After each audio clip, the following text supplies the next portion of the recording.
Mayor, dito po sa mga pangyayaring ito ngayon, ano ho, na parang dati ho nanawagan kayo, medyo nabawas-bawasan yung laki ng budget, pero mukha pong ngayon, patuloy po't patuloy ito. Itong ganito po na sinasabi nga po ninyo, klaro naman na mga overpriced na mga proyekto under DPWH at dito po sa mga congressional initiative na nangyayari. Ano po ang suggestion ninyo na mga kaparaanan para po man lamang siguro hindi man masawata, mabawas-bawasan man lang po ito? Alam mo, maganda ho yung binanggit ni Presidente na magkakaroon ng investigation. At they can immediately start the investigation. Yung pagkuha lang po ng ebidensya, isa pong pinakamagandang ebidensya ho dyan is yung detailed unit price analysis. Kasi dapat public document po yan. Itinatago po yan eh. Pag nakuha mo na po yun at nagkaroon ka na po ng market analysis, meron ka na pong cost estimation, doon mo po makikita kagad kung gaano kalayo at bakit napakalayo ng agwat ng talagang actual cost sa market at yung nilagay ho nila doon.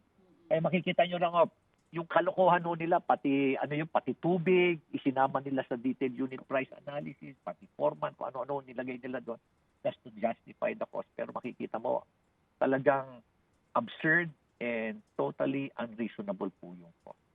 Sana ho, mag-umpisa lang po sila doon sa dupa na yun, ang tawag nila yung dupa na yun. Doon na ho, makikita na ho kagad, they can already start investigation. Dati po ako CID. On the basis of that, pwede ka na ho mag-launch ng investigation.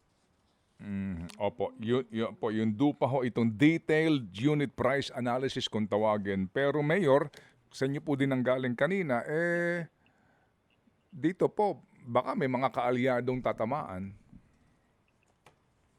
Ayun na ho, maganda doon ho natin makikita talaga kung desidido ang ating presidente dahil walang kamag-anak, walang kaibigan dito sa pagpapatupad ng policy statement.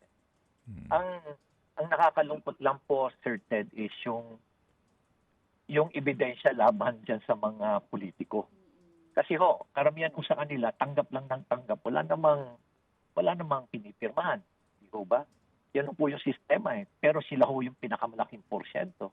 Pero kung nagkakakaso ho, yung DPWH, yung ahensya, yung mga politiko, lagi silang ligtas. Kaya kailangan ho siguro talagang makuha talaga yung statement ho talaga ng mga kontraktor. At dapat ho meron din yung corroborating statement ho sa ibang mga tao din. Pero di kaya ang pinakamaganda talaga dito ay panghimasukan na po ng Presidente at hingi nga po yung binabanggit nga po ninyo, yung detailed unit price analysis sa lahat ng gantong uri ng proyekto at sabihin ng Presidente mismo kung klaro na, huwag nyo ituloy yan. Opo, ayan po yung pinakamaganda hong gawin ho ng ating Presidente.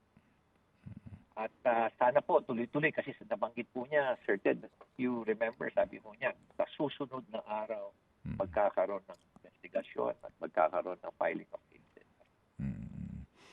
Opo, kumbaga para to prevent yung further nga po na wastage of people's money para matigil at maging senyales para sa lahat. Yung mga nandidiyan na yung nga po ninyo napakahirap patunayan kasi nga po di ba? Wala namang voucher yung pagtanggap ng lagay, Mayor. Yes, tama po kayo. At napansin niyo, Sir Ted, din nung natapos nga ho natapos niyo magsalita na mahiya kayo, nagpapalakpakan sila. Sumisigaw pa sila talagang, ewan ko. Opo. Hindi ko na rin maintindihan, Sir.